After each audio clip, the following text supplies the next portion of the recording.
Boeing shares, meantime, have been trading higher a little bit, actually almost 4%, even after the company announced it would offer nearly $5 billion to compensate those affected by issues with 737 MAX planes, the airlines, that is. Money set to go to those airlines that have prolonged grounding the jet. Boeing also faces litigation from families of those who died in the two 737 MAX crashes.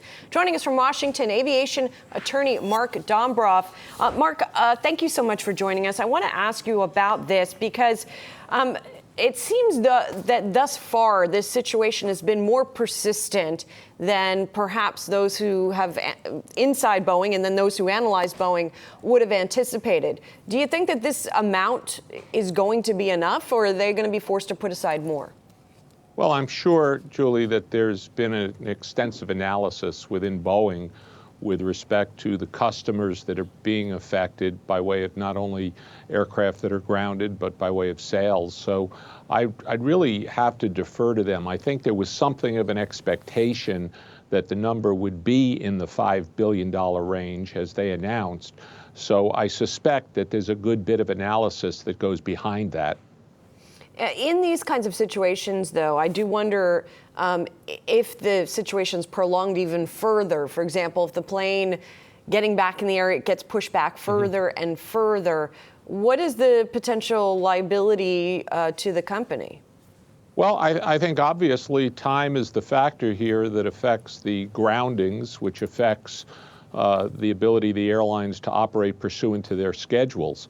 And there's a cost associated with not only bringing the airplanes into the realm of certification and protecting the brand and so forth. So I think there's a direct correlation vis-a-vis the airlines and the grounding and the amount of money that it's ultimately going to cost Boeing.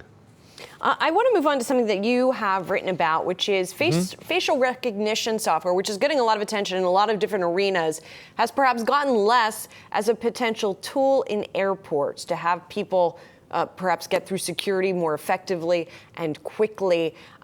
Do you think this is something that we are going to see implemented in airports?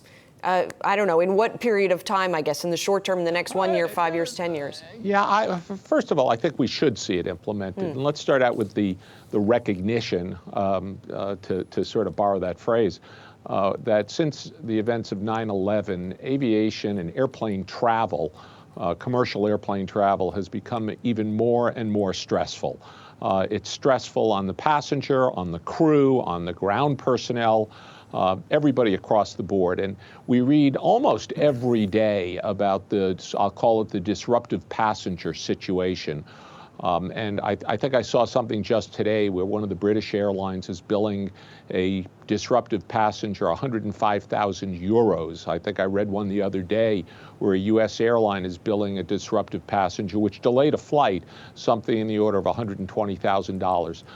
Anything that can be done to reduce the stress is something that I would say travelers, particularly business travelers, would be in favor of.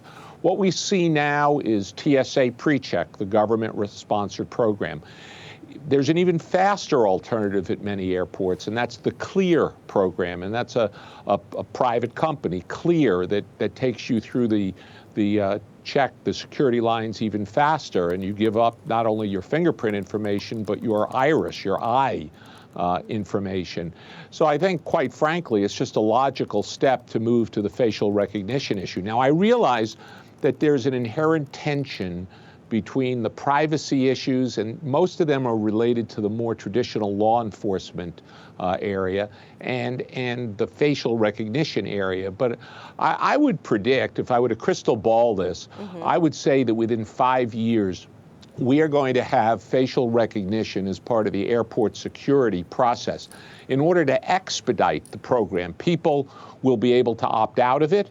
It would likely be a private company like CLEAR that's providing the service, but it's going to reduce the stress. And if I'm standing in the long line and I look to my left and I see people zipping through, I would suggest that it's going to take hold, just like the TSA PreCheck process has taken hold. Yes, there's nothing that motivates like a little jealousy. Mark Dombroff, thank you so much. Aviation attorney joining us from Washington, D.C. Thank you, Julie. Thank you.